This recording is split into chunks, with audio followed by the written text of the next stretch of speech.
আসসালামু আলাইকুম dear learners. আজকে আমরা একটা টপিক নিয়ে আলোচনা করব। সেই টপিক আমাদের কাছে বারবার ঘুরে ফিরে আসে, যে টপিক সম্পর্কে আমাদের স্পেসিফিক্যালি আলোচনা না করলে না হয়, যাতে ছাত্রছাত্রীদের উপকারের জন্য আজকে এই টপিকটা নিয়ে আলোচনা করতেছি।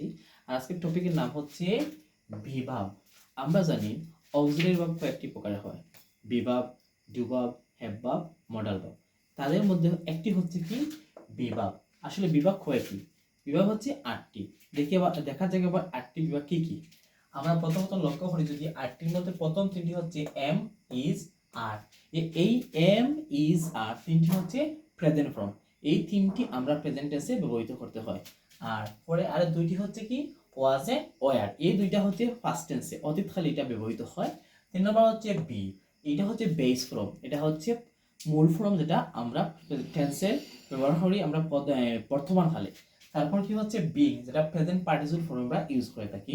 আর লাস্ট ওয়ান হচ্ছে বিং, যেটা পাস্ট পার্টিসিপলে সেটা ইউজ হয়ে থাকে। তাহলে এই বিভাগ সম্পর্কে আমরা আলোচনা হচ্ছে কি, বিভাগ হচ্ছে 8টি। এই 8টি বিভাগ সম্পর্কে আমাদের অবশ্যই জ্ঞান থাকতে হবে, কারণ রাইট ফর্ম ভার্বস এমনকি দেখা গেছে আমাদের এটা খুবই গুরুত্বপূর্ণ একটা টপিক। আর অনেক সময় দেখা গেছে বিভাগ থাকার কারণে অনেক ছাত্রছাত্রীরা এটা বুঝে না, বিভাগ বলতে বি বসে দিয়ে আসে, কিন্তু বিভাগ বলতে যে এই জায়গাতে আর ভিতরে যে আরো 8টি শব্দ আছে সেটা সম্পর্কে অবশ্যই তার জ্ঞান থাকতে হবে, নতুবা সে সেটায় মার্ক মিস করে ফেলবে।